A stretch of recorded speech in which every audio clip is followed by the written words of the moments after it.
Thank you so much, Nikki. Really appreciate being here. And I'm really excited to share with everybody my point of view on what it means to cross collaborate in this ever changing, adapting practice of ours. I want to start by giving everyone a little bit of background into a little bit of my personal career experience, because I think it helps to shape my perspective that I'll be sharing with everyone today. So I've been in the UX field for over 10 years. I started actually as a designer and was working in various agencies in a consulting model, working with clients on helping to understand their business needs, their customer needs, and then making active recommendations and redesigning their websites and migrating their content from one CMS content management system to another to help spearhead improvements to their customer experience. And throughout that experience at these various agencies, I was working elbow to elbow with our designers, our product teams, our content strategists. And, oh, do I hear any background? Okay. Sorry about that. So as I was working with these product teams, we were working really closely together, collaborating elbow to elbow. And then over, I think, close to 5 years ago, I moved to New York and pursued an opportunity in-house at Verizon, where working in cross-functional teams felt very different. Some of our tech partners were a little bit more distant. Some of our product teams were also a little bit more separated. There was larger organizations that we had to work within, and what cross-functional looked like was very, very different from what I had experienced before. And so when we talk about cross-collaboration today, I'm going to be sharing with you a perspective that starts to lend itself towards a couple of industry trends that we're starting to see and starts to unpack how can we democratize more than just research to better show up as a cross-functional team.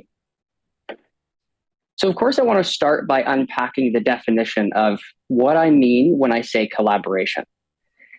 Wikipedia tells us that collaboration is the process of two or more people, entities, or organizations working together to complete a task or achieve a goal. Some things I want to unpack in this definition is that this is a process. This isn't some desired ideal end state that we're all striving for. This is something that we all have to actively work towards, and something that we have to consistently do over time and across projects. This is also about us working together. In various cross-functional teams, often silos can emerge. We'll talk a little bit about that. But one of the things I want to be careful of is the idea of working together in this sort of future state of collaboration also means maybe taking a little bit of the work off each other's plates, distributing work in a different way. And this is all in service to achieve a goal. What are we striving for as a cross-functional team to support the needs of the business and to support the needs of our customers? And so as we continue to unpack this, our industry already follows a pretty inclusive practice. I'm sure many of you are no strangers to the double diamond framework, where we start with a business problem that needs to be solved for. We start with discovery. What are the customer pain points, the technological feasibility, the competitive advantage that we may have revolving around this problem?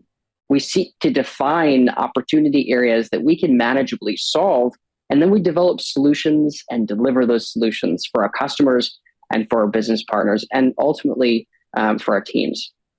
These steps in this process are things that most cross-functional teams wouldn't disagree on. Maybe there are different sub-processes, for example, product development in Agile or Scrum, or maybe design thinking as we think about UX practitioners. But by and large, these steps within this double diamond are not often contested. And so if we already are actively collaborating within an inclusive process that enables product, content strategists, user experience professionals, and our tech partners all to show up in ways that deliver against this process. When we think about collaboration, part of that is the end goal that I also mentioned. We can likely agree on the majority of goals that we're striving for as a cross-functional team. They're usually threefold, although there are many of them. These are just a few examples. Of course, when we work towards developing solutions, experiences, or products, we're trying to increase user value. How can we increase satisfaction, efficiency, utility for our customers that we support? And how do we increase business profit? In majority of the case, most of us are sitting in organizations or consulting with organizations. And so the nature of the game is, of course, to increase customer utility and value, but also to increase profit or revenue or lead generation. And while doing that, building systems and processes that make us more efficient in how we do business decreases cost, time, and waste. We see this with things like design systems where we build once and deploy everywhere, or efficiencies that we build within our process to get more increase speed in delivery, such as Agile and Scrum, how that is taken off in our industry. And so if these are the goals that we all can roughly align on and agree to, that as a cross-functional team, these are what we're striving to achieve, where are we missing? I believe that we may be at odds with how we work together in the day-to-day. And I'm going to talk a little bit about why I think that is in some of the trends that I've been seeing, but also a solution to this problem. And so if we can agree on the end goals that we're looking to achieve, if we can agree on the process that we generally take to get there, let's make sure that we agree with how we work with one another as a cross-functional team. And so we're going to start by unpacking a few trends. Our field has massively grown in the past few decades. Arguably, human-computer interaction, the earliest sign of UX practitioners, started back in the 50s and 60s at the birth of the first computers, and has continued to evolve into the practice we often coin that was really reaching a breaking point in the 90s and exponentially grew through the dot-com boom. Now, as our field has continued to grow, as we'll talk about, specialties continue to grow, and more UX professionals were staffed against companies to help support them. And as we start to learn, experience-led organizations often outpace S&P 500. Coming out of the pandemic, with things like the fourth industrial revolution and 5G technology looming and enabling better, more efficient technology, cloud computing, edge computing, all those things will make speed and efficiency paramount to how we all do our work in the future. Also, some consumer trends through the pandemic has led to an exponential shift and growth in the adoption of the digital channel. Consumers are now on their phones and on their computers more than they ever have been before. And what that means for us as user experience practitioners and professionals is that we should see this exponential growth only continue as we move into the future. And while we've grown as a practice, our field has matured. And as our field has matured, so have our specialities. What was once just a designer, I remember back in the day when I first joined the UX field, I was considered a web designer, doing everything from creative direction to content strategy to visual design to user experience design and information architecture. You name it, I was doing a little bit of it. But that was spreading talent very thin and only being able to go so deep so often. Created that waterfall methodology where I had to really dive deep into one particular topic and then the next and then the next and then the next. But as we've continued to grow and more practitioners are hired into companies, we're starting to see a lot more specialties, things like service design, where we're now focusing on backstage and front stage interactions, the processes, the workforce, in order to enable better end customer experiences. UX architects continually focusing on taxonomies and information architecture. And of course, as my role is here at Capital One, I'm the director of user research for financial services. User research is becoming even more paramount and will continue to be so tomorrow as we get ahead of nascent trends for consumers adopting technology and the future usage of technology and systems tomorrow. And as we heard a little bit earlier, research operations is one of the best things that happened to the user experience field in the recent years.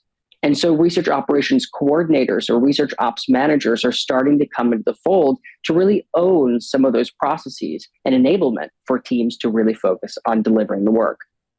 So we start to see a lot of these specialties that used to be handled by just a generic designer are now being carved out specific, so that way people can focus on honing their craft in these areas.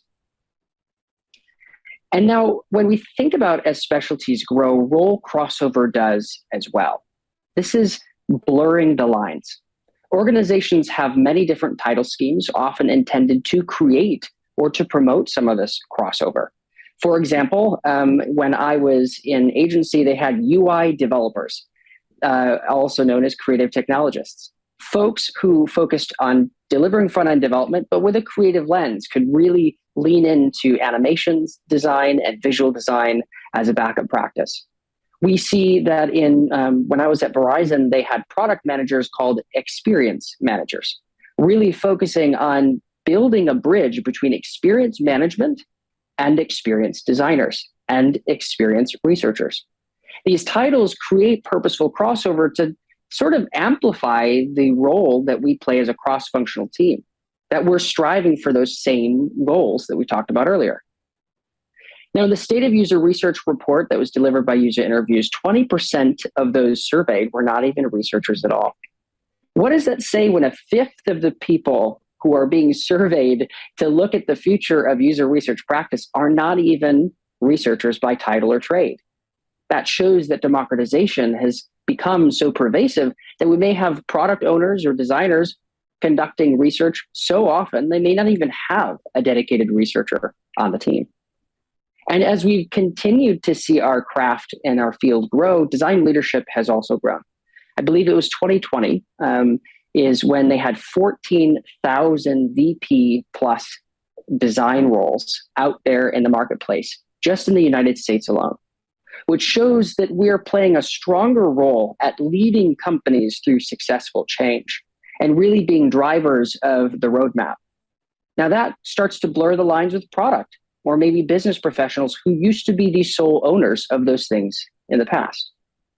And scalability in organizations is driving democratization. How we free up resources for research practitioners to focus on the work they really want to be doing. More upfront discovery and strategic research to get ahead of and to inform product roadmaps. Well, this need and the sort of plethora of business needs that are out there with a shortage of practitioners within organizations to support them means that we need to scale in new ways. So when we think about democratization, there's a positive side, not just blurring roles and blurring lines, which can be often confusing, but the positive side is that as we invite others to do more of our work, we are building understanding and empathy of our craft. Democratizing our work, as I mentioned earlier, frees up our time to perhaps focus on the things that we are most equipped to do, the things that we want to do more of. And collaboration across research, design, and product teams leads to more inclusivity in decision-making and ultimately better experiences.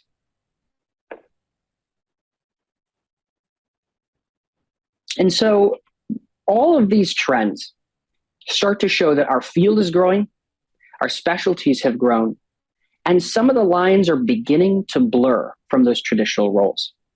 Instead of standing up a bunch of stakeholder maps or racing matrices to carve hard lines in each person's role and how they play in a cross-functional team, I invite a different perspective. Let's talk about shared distribution. I personally believe that research should not be the only one responsible for democratizing our craft. Everyone should distribute a little bit of their work to promote cross-collaboration. We keep hearing time and again around what types of research can other people do to increase organizational-wide learning. Now, I'm a firm believer in that. I think that's incredibly important. But what are the other things that some of our partners can also help to enable within the team? What are the things that we can take on as researchers to really carve our seat at the table out of stone and really support our cross-functional teams? Here's a few examples, and there are many of them out there. Activities that I believe could be democratized in order for researchers to play a bigger role in these cross-functional organizations are things like design ideation sessions or sketching and light wireframing. Sure, I'm sure the academic researcher out there would say, oh my God, I'm terrible at sketching, but that's fine. You don't have to be Picasso. You just have to sit and think about the customer's issues that you have observed firsthand and work elbow to elbow with your design teams on sketching out a few solutions, trying some new things out and paper prototyping them as well. Why is it only incumbent upon designers to take upon the idea of wireframing or sketching? Those are things that we could potentially democratize within the team to support the growth of our products and services. And product strategy, this is not unknown to us. As we continue to try to work upstream as researchers to inform the roadmap, to inform the future of our businesses, how can our product teams really empower us and enable us to say, hey, you lead researcher, take this back and come to me with a recommendation for your research roadmap based on the needs of the business and the needs of our customer. And maybe doing the same thing with our design teams, asking our design teams to create a design roadmap and then coming together to mesh and to build a full cross-functional roadmap based on product's point of view, design's point of view, researcher's point of view, and maybe content strategist's point of view. Why can't we all take a little bit of that ourselves and then come together to make sure that we can work together on a viable solution that supports everyone's learning goals, everyone's future goals?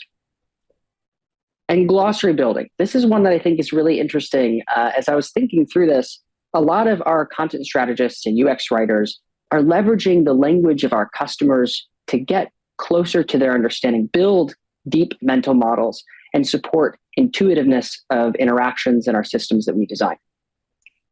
How can researchers or designers help to support by building a glossary of terms or phrases that we've seen firsthand in research and supporting our content strategists by building on and updating that glossary over time so that they don't have to do all the guesswork or interpretation themselves? These are just a few examples of how I believe teams can take a little bit more on themselves and distribute a little bit of their work in order to foster deeper collaboration that we've never seen before. And so what I invite everyone to think about is growing from a field of speciality to a field of shared distribution. As I mentioned before, when a lot of user experience professionals started, they may have called themselves a jack of all trades. But that's starting to disappear more and more. Now, it's still seen on smaller teams or startups where you're expected to wear multiple hats because really you're required to. Nobody else can wear those hats for you. But in larger organizations and even in startups, as you continue to mature the user experience practice, we are starting to see this master of one situation where we go so deep in our specialities, we have little empathy for the other trades, the other schools of work. I'd like us to really push on that a little bit more, to distribute work and share in a way that is supportive of better collaboration.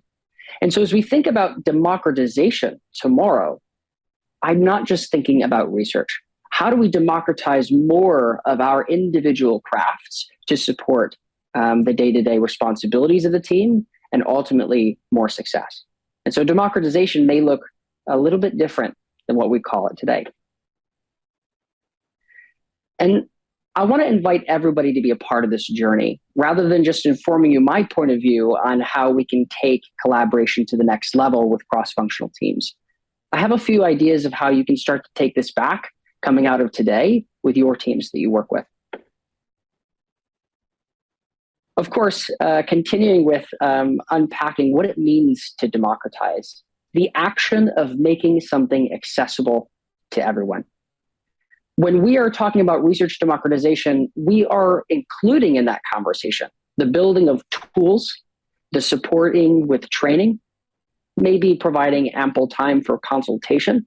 These are things that we should consider as we democratize other things in the cross-functional team, as we democratize more pieces of design, more pieces of product, and pieces of content strategy. What are the ways and the actions you can take to make a bit of your craft accessible to everyone. And so I ask you, where else can our field intentionally distribute work and blur the lines just a little bit more? And I don't think we should go from 0 to 100 here. I think that there needs to be a bit of structure and a lot of intention, because we want to make sure that we're setting up the team for success, not creating the Wild West. And so I think a process we should all try to follow is first bring these ideas back to your team and work together to identify opportunities where each of you want to grow, maybe distribute a bit of work, and help share more collaboration on more things.